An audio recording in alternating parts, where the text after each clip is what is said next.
Is there enough backbone there, do you think, to defeat multiple nominees? I don't know. I think it's possible. And look, we saw it with Matt Gaetz already, and I think that I was actually surprised how quickly that happened.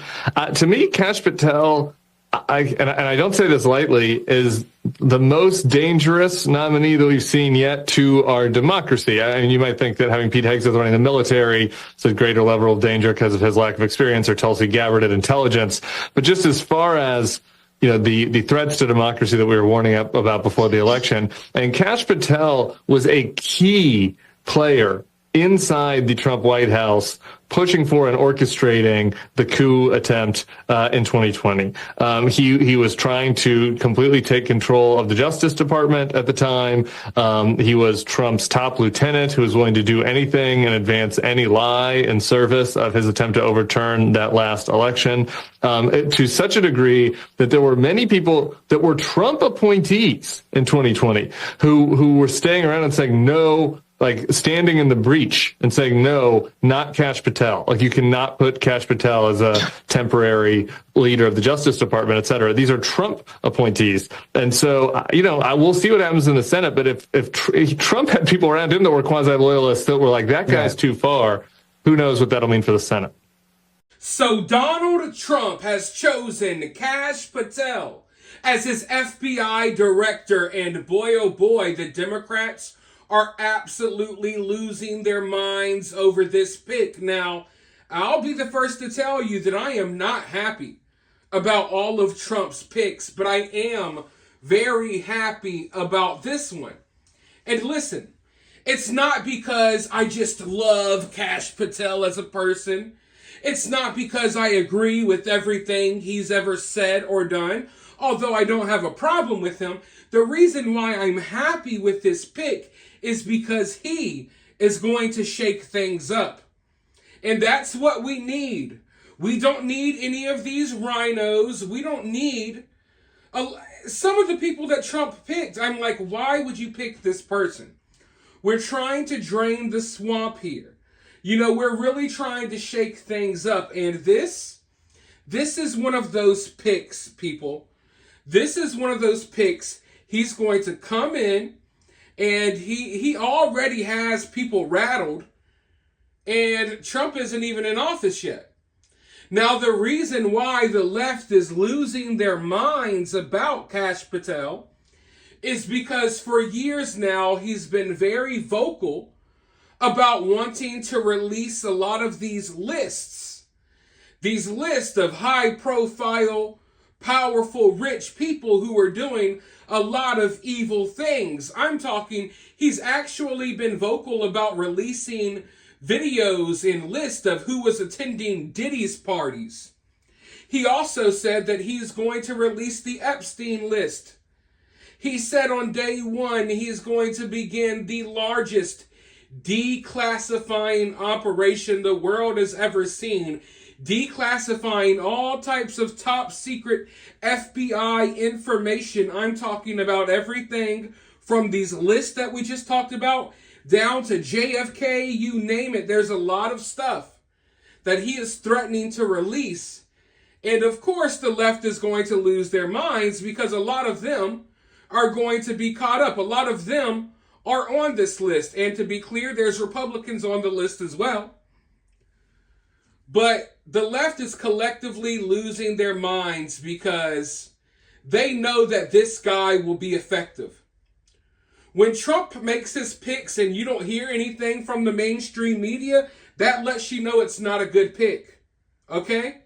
When Trump makes a pick and you don't hear a big ruckus or a big stir from the left or even from people on the right, that's how you know it's not a good pick.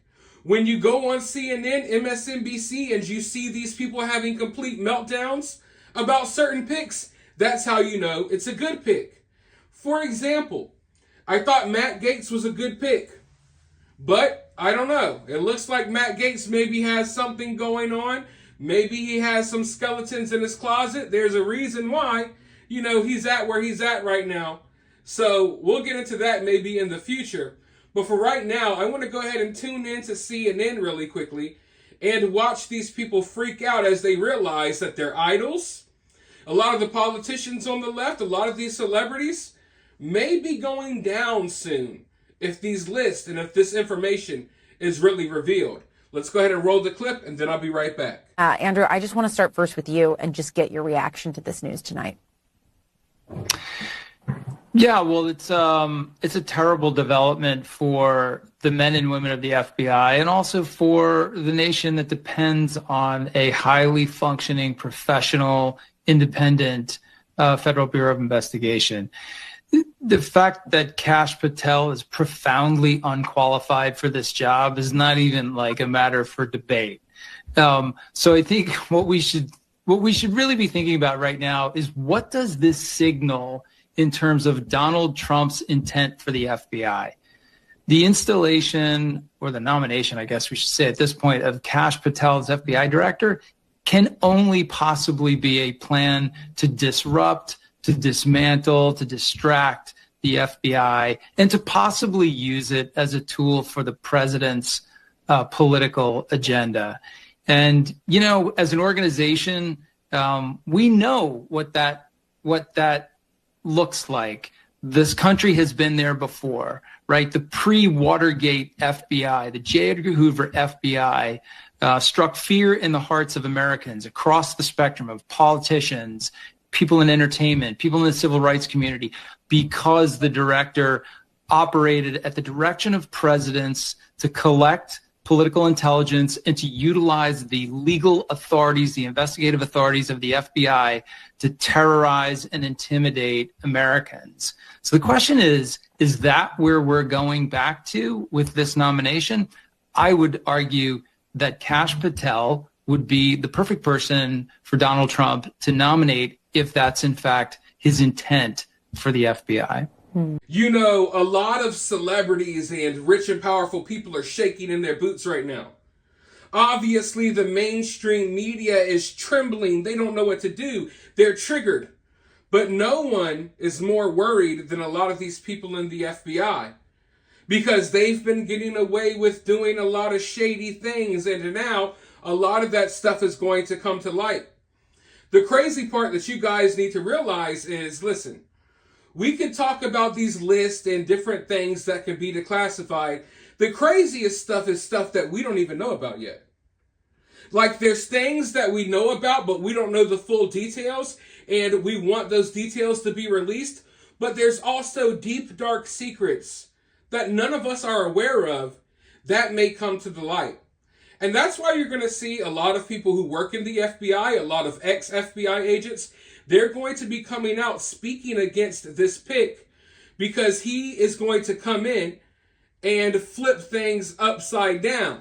He's going to come in and shake the snow globe a little bit, rearrange things. Some people are going to lose their jobs. Some people are going to be thrown in jail. Some people's reputations will be ruined forever. There's a lot of stuff that's going to happen. So personally, I am happy with this pick. And if you aren't happy with this pick, go look at the mainstream media. Go look at how they're melting down about this, and maybe, just maybe, that will help you realize that, hey, maybe this is the guy that we need right now. Maybe this is the guy that we need to come in and shake things up. Because if anything needs some shaking up, it's the deep state. And it's these three-letter agencies that help them get away with all of this wicked, wild stuff. So between Kash Patel and RFK Jr. coming in wanting to, bring a lot of stuff to the light about the CIA, I say that we are in for some very, very interesting times, which is probably why you see our government currently trying to get us embroiled in World War III to serve as a distraction from everything that's going to be exposed in the near future. But for now, let me know your thoughts about this down below. While you're down there, hit that thumbs up, hit that subscribe, ring that notification bell, and if you find yourself getting too worked up by all of this, remember, it's just political cinema.